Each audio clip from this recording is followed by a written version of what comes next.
Hello guys, Crispy here, welcome back to another Sunday video. In this one, my friends, I'm gonna be testing the GeForce GTX 745 in 2024. Now, the 745 here is an OEM GPU, so you could only buy it in pre-built systems back when it released 10 years ago. Yes, this is a 10-year-old GPU, and of course, as the name says, it's not even a 50-tier GPU, so it was pretty entry-level for gaming, I guess. It features 384 CUDA cores, 24 TMUs, 16 ROPs, 2GB of DDR3 memory. It also comes in 4GB variants, but, well, this one is the 2GB. Because I'm cheap like that. Not that it matters though, because newer titles do need more VRAM, but it doesn't really launch newer titles anyways, or at least a lot of them won't even launch in this card. And that's because despite this being a GPU from the Maxwell architecture, so the same as the 900 series, it doesn't support DirectX 12 fully. Now, another interesting thing about this card is the bus width. It features a 128-bit memory bus, just like the 60-tier GPU from today. But anyway, that's the only similarity really that this has to the 46. I just thought I'd mention it. Finally, this also consumes up to 55 watts, but just like the GTX 750 Ti, which is rated at 60 watts, it consumes a heck of a lot less than that, and it doesn't even require a 6-pin power connector, so you could install this thing in any system pretty much. Let's see how it plays some games now. Shall we? Let's start with a difficult one for the 745. This is Cyberpunk 2077 at 720p, utilizing FSR 2.1 on quality and the lowest settings possible down here. And well, 13 FPS.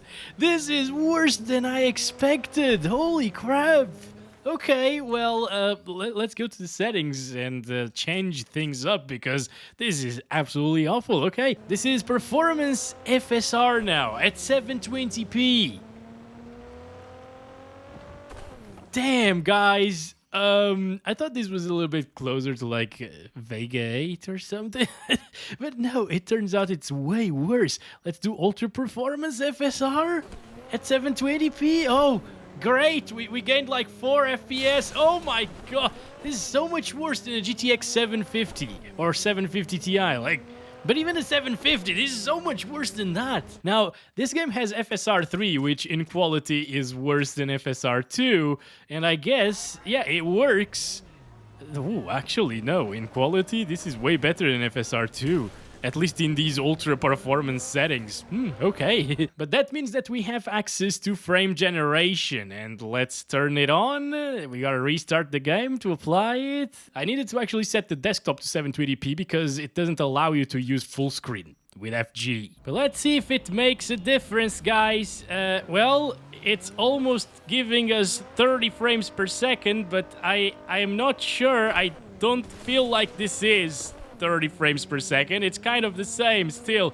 It's mind-boggling to me how they still haven't fixed FSR 3's frame generation in this game. I mean, yes, this is a GTX 745. It was never going to be playable with a baseline of 15 frames per second, but when I tested the 7900 XTX with FSR 3 in this game for the first time, FG wasn't working. It was displaying higher FPS, but I wasn't seeing higher FPS, and that's what's happening right now. Okay, it's still broken. Anyway, let's do the most important thing again, guys. Goodbye, Bob. There we go. It was a beautiful Bob kill again. Let's move on to something playable, shall we? So this is Counter-Strike 2 at 720p using low settings without FSR, so native 720 resolution, and as you can see, it is very playable, okay? This is not a GT 710, it's way better than something like a GT 710. So it gets close to 100 FPS sometimes at the 720p resolution. Not sure if I saw somebody there, but let's keep on going. Can I hit? Oh, bye. And I kind of want to stay inside of these little places here because you get more FPS inside of tunnels. Oh, that was a nice kill, okay. And there we go. I killed the same guy 3 times in a row. Hello, that's him again. All right, anyway, guys, I think it's still very possible to play Counter-Strike with the GTX 745, even though this is Counter-Strike 2 and it's way more intensive than CSGO was, and even though things are going to drop here and there. Oh boy. Okay, there we go. Hello. Oh, come on, dude. Okay, I gotta reload. And even though there is quite a bit of input lag because GPU is always maxed out here, it's still playable. I mean, after what we've seen in Cyberpunk, this is a godsend, actually. This is so good. All right, let's see if I can get that one. Oh, I missed. He didn't miss, though. There he is. Oh, man. I feel like the... Okay, there we go. Oh, no bullets. But I feel like the input lag is definitely hindering my flick shots a little bit here in this game, guys.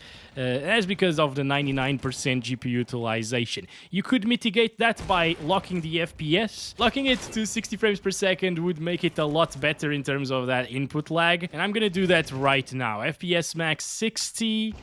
So right now it goes a little bit above 60 still, but I can instantly tell the responsiveness of the game is way better at the moment, guys. So this is exactly what I would do. See that? I'm able to hit the flick shots a little bit better this way. Let's see. Hello there. Okay, there's another one there. Come on. Oh, I heard him. P90 noob. Now, with the FPS locked to 60, since it does still go above 60 FPS a little bit, sometimes when you get really close to enemies, it still drops a little, okay? So you can still notice, it's instantly noticeable, the input lag in those occasions. But overall, I think I would probably choose to play like this, with the FPS locked to 60 FPS. It feels pretty nice this way. But I have unlocked the FPS again, guys, to show you... What? Come on, come on. There we go. Wait, can I get another... There we go. No scope. Up. And there's also the option of lowering down the resolution even further, and if you are a competitive player, you might want to do that, because at 800 by 600 there's a lot of gains to be had in this game, to the point where it shouldn't really drop from 60 unless you come across a smoke or something like that. I mean, obviously, I would not recommend anyone to buy a GTX 745 in 2024, even though I'm having fun here in CS2. There are way better options to be had, but yeah, I'm having fun here. I mean, that's important as well, right? If you have one of these GPUs and you have like a little kid or something, maybe this is all he needs for his Counter-Strike sessions. That was terrible there. I mean, I myself used to play CS Source back in the days with like 25 frames per second, and I would look at the ground to walk faster because I thought it made me walk faster, but it just increased the FPS, you know? So yeah, little me with 12 years old at the time, I guess, would be super happy if I had 76 FPS on average, for sure. Even though it's not the most consistent thing in the world, it's all right. It's passable. Next up is GTA 5 on the GTX 745, and we're playing at 1080p using the normal settings and high textures. Yeah, that's part of the GPU song, I guess. It didn't happen, but maybe someday it will, all right? Anyway... Alright guys, let's start counting our FPS. It's getting around 45 frames per second while driving through the city here, which is not bad at all. Going up into the 50s even. Okay. So GTA 5, well, being an older title, of course it will run well on a GTX 745. This is above the minimum requirements after all. It doesn't reach 750 levels of performance, which I'd like to see, but, you know, it was never meant to. And I mean, could you get a better sign of approval of this card than Jack over here, telling us that this is still worthy? It might be worth like $10, I guess, but do not pay more for this. Maybe like $15. Oh, Bob is here today. Goodbye, Bob! He's been avoiding me a lot in the last few videos in GTA 5, but not today, my friends. Today, we got Bob. And that's been it for GTA. 53 FPS average, 38 1% lows. If all you want to do is play this game, even a GTX 745 will do it just fine. Alright, now we're testing Dota 2. It seems to be working very well, guys. Look at those frames, 100 FPS. Pretty nice. Okay, so we're at 1080p resolution using 100% resolution scale and high textures. Everything else is set to low. You could increase some settings, obviously, since we're seeing 100 plus FPS at times, but I think whenever they start having team fights, FPS will drop by quite a lot. So let's wait until that happens. You know what? I'm not sure how to feel about this, guys. This GPU in this game, it's surpassing my expectations by a lot, but in some other titles, I thought it was going to be a bit better. All right, finally team fight. It is dropping like crazy. It got like 50 FPS at times. Okay, yeah, so I was not expecting that. For sure. Still, this is perfectly fine and playable for a game like Dota 2, in my opinion. I could play this game all day long with drops even into the 30s, to be honest. So it's not a deal breaker to me, and this is definitely a game that you should check out if you have something like a GTX 745. Okay, next is a well-optimized 2021 title, Forza Horizon 5 at 720p, using no upscalers or anti-aliasings and the very low settings, so lowest settings here. And it's barely getting 30, guys. So that means that whenever you get into the city areas of the game, it will drop from 30 FPS. This is pretty underwhelming because in my mind, Forza Horizon 5 is so well optimized that even potatoes can run it, but not this one. Okay? But yeah, as you can see in this area, things drop by quite a bit. And 26 FPS. I mean, if you are used to low-end gaming, this is not stuttery or anything, so it could be playable. It might be playable for some people, but obviously I cannot recommend it, right? It drops into the 20s very, very often here. Now, there are a couple of things that we could try to make it better, and first of all, it supports FSR 2.2. Unfortunately, even on ultra performance in this particular title, it doesn't improve our FPS, okay? Maybe we got like 3 more FPS and made the game look like diarrhea, so yeah. No, this is not a viable option, right? Let's go here again and disable that. And what I found is Fidelity FX CAS, which is usually just a sharpening filter. In this game, you can actually set it to performance, and that functions kind of like FSR 1.0. At least the look of it is very, very similar to FSR 1. And now we are actually getting slightly higher FPS than what we were seeing before. But would you do this, guys? I would definitely not. Okay, I would avoid this game. Maybe if you're playing on like a phone screen, it might look decent, but it's super pixelated. It is well optimized, but I mean, things can only be optimized up to a certain point. Now it's Stutter Night. I'm playing this one at 1080p using performance mode, which is very easy to run usually, and we're using 100% resolution scale, far view distance, everything else on low. Now, I have already played for about 5 minutes just to load in some shaders and compile stuff and so on, because, well, Fortnite still doesn't have a shader compilation feature somehow. Now, the FPS that we're getting aren't too bad, you know, it's just that the stuttering is super annoying. Oh, please finish the reload. Gosh, alright, come on, get over here, get over, where did he go? Where? I got 7 bullets left, 7 bullets, there he is.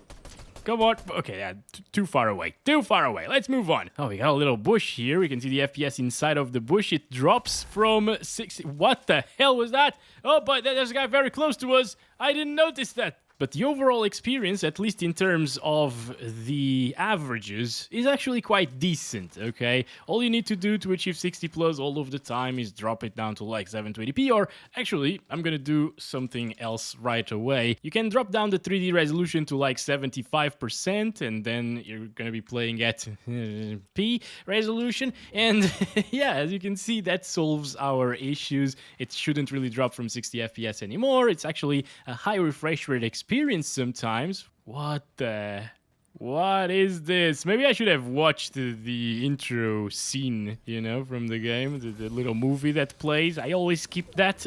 All right, new weapons. Good stuff. Oh, he has rockets as well. All right, it's a stuttery mess.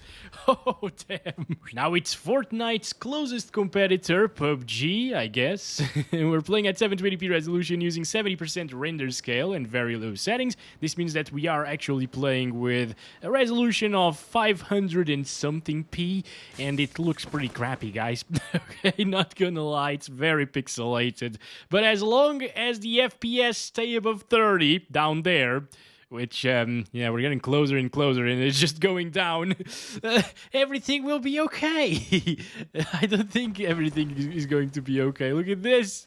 No way, this is way too bad, guys. Actually, previously in this video, I think I told you about, yeah, this probably deserves the GTX naming, but not really.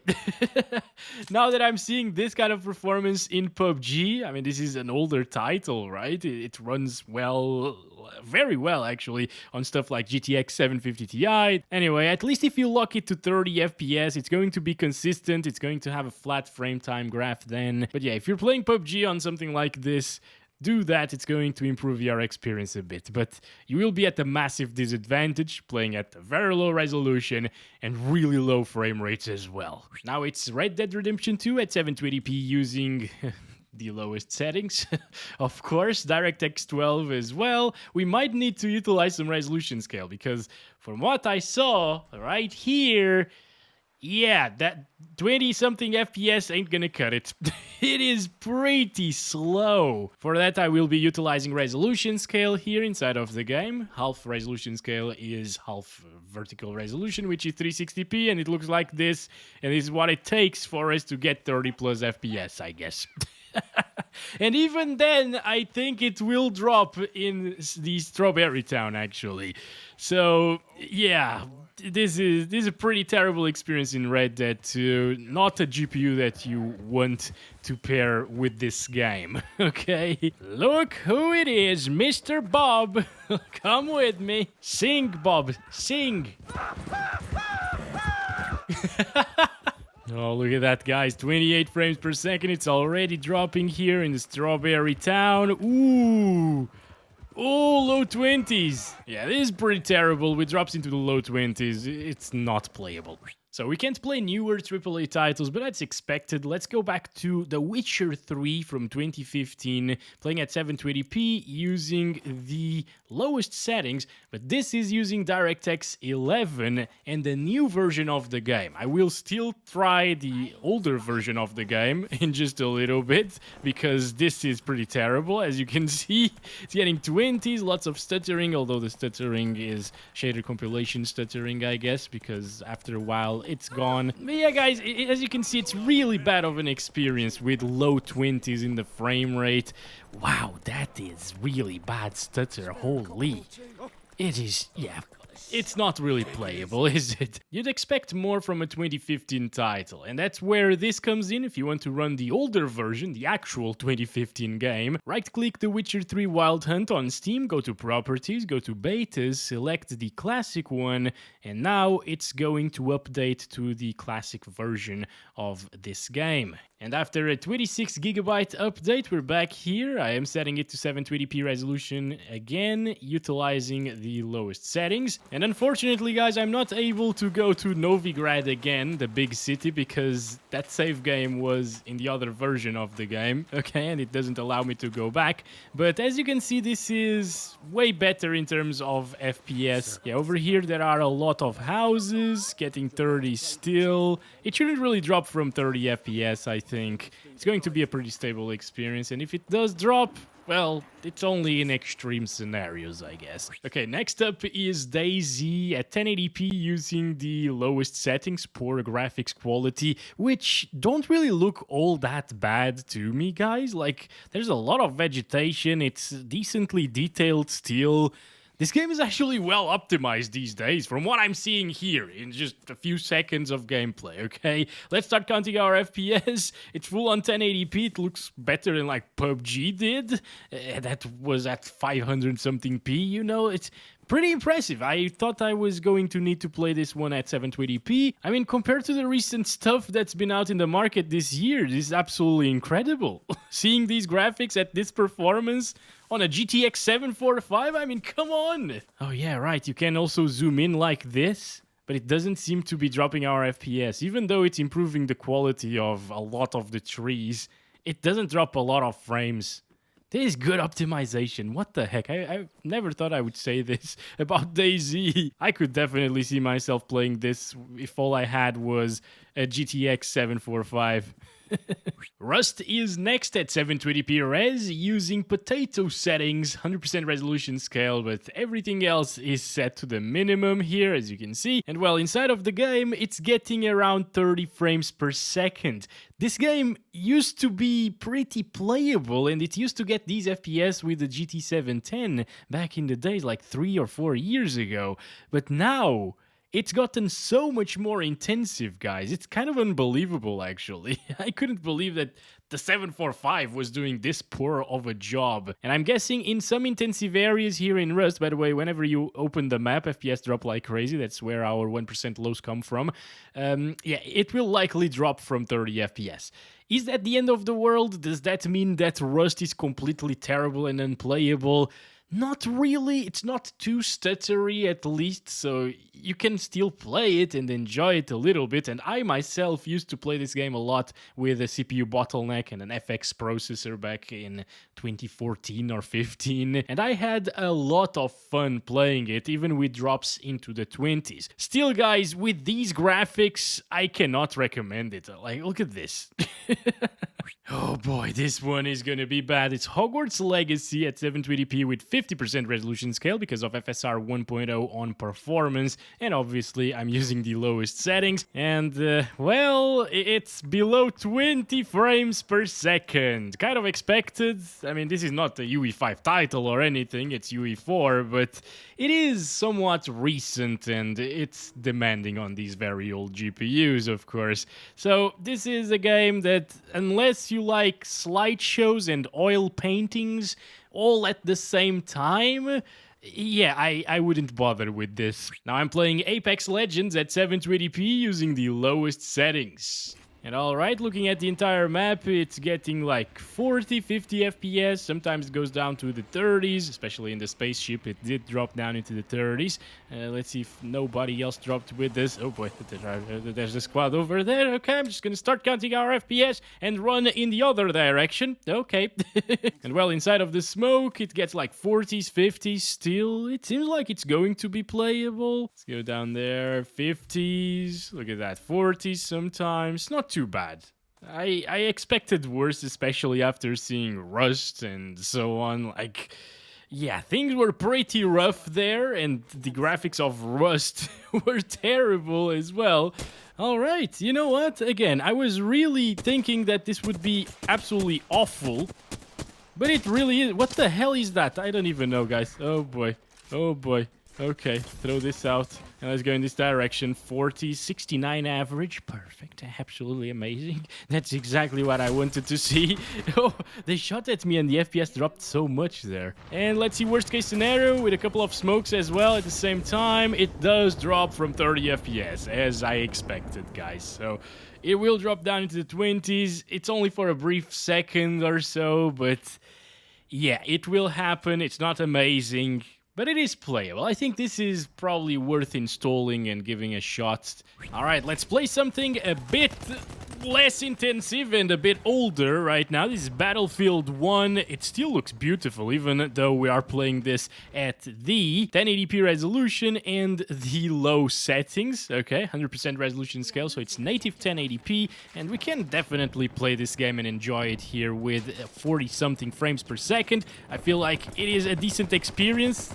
Alright, let me see if I can shoot anybody else here. There's one guy. Oh, come on. Oh, no. We're shooting the ground and dropping our FPS like crazy. That's very scary. Now I'm inside the super tank, or the behemoth of this map. There we go. Another kill right there. Yeah, this seems like it's going to be a great experience. And if you want like 60 frames per second or even more than that, all you need to do is drop it down to 720p. I feel like that's not really needed in Battlefield titles. I usually say that I can play them, oh my god, all day long, even with 40 frames per second. Obviously, it's not going to be as smooth. I wonder why people still play newer titles, you know, sometimes. It runs so well, this one, and it plays so well. It's so much fun. Alright. 43 FPS average, 32% lows. Pretty decent. And lastly, we have probably the least intensive title on the list. It's Valorant. We're playing at 1080p using high settings. Some of them are on low, like UI quality. It doesn't really matter. Improved clarity as well. That drops your FPS by a lot. And I'm gonna start counting our frames. We're getting like 150 plus FPS, I guess. 144 sometimes. Yeah, it's going to be a very, very smooth experience. So if all you want to do is play Valorant and you find one of these GPUs for very cheap, I guess it's a decent option, you know? All right, I don't really like Valorant, guys, because of this. Because of this. See? Like, people are so tryhards in deathmatch. Oh my god, that guy headshotted me. Maybe it was from the right there. I don't even know. Oh boy, but then I actually gotta listen to the footsteps because people are camping in corners and hearing me arriving and so on. Okay, let's get this one. Okay, I was changing weapons there, so we managed to do it.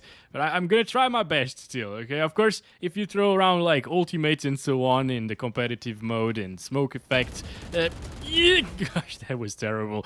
It might drop a little bit from the values that we're seeing here, but if you are playing this game very competitively, you'll likely want to drop it down to low. This is just a GPU benchmark, so I set it to high, but I first started it on low, and I was seeing 200 plus FPS, basically. So it can still be a very competitive experience. It's the complete opposite of Counter-Strike, this game. It runs super well, but people are so good in the deathmatch servers that I get, at least. Like, look at this. I'm sorry for the gameplay here. Oh boy. Gone are the days when I was good at Valorant. You know, maybe I should play like the guys in this. He still shot me first. But maybe I should just hold a corner and stay there. I don't know, listen to footsteps and so on. Oh boy. My god, this is scary as hell, dude. Like, these guys come out of nowhere and instantly kill you. It's very hard. People are very good at this game, okay? Damn it! I can't even walk! And it is conclusion time, my friends. I'll still have 3 more games running right here while we talk about whether or not you should buy a GTX 745 in 2024. And well, the answer is no. Now, because the 745 is an OEM card, that means that it's not commonly found in the used market. At least here in Portugal, I had some trouble finding one. Actually, I didn't even find one. I ended up buying it on eBay when it showed up at a decent price. And, well, it was a decent price to me, but it's not something that I recommend to everybody else. I paid 32 euros for it, with shipping included, and I don't think it's worth that price, because you could find something like a GTX 750 Ti, I think, for around that price in the used market these days. So obviously I can't recommend these at 30 bucks, but if you find one for like 10 or 15 bucks, I say it's a decent deal. You can play some older titles, you can play less demanding ones like Valorant, for example, pretty well, or Dota 2. And you can have fun, ultimately, even with a GTX 745. Now, it's a bit of a shame that they put DDR3 memory in this, because I think with GDDR5 it would have been a much faster card, and I think it's gimped by that RAM speed or memory speed.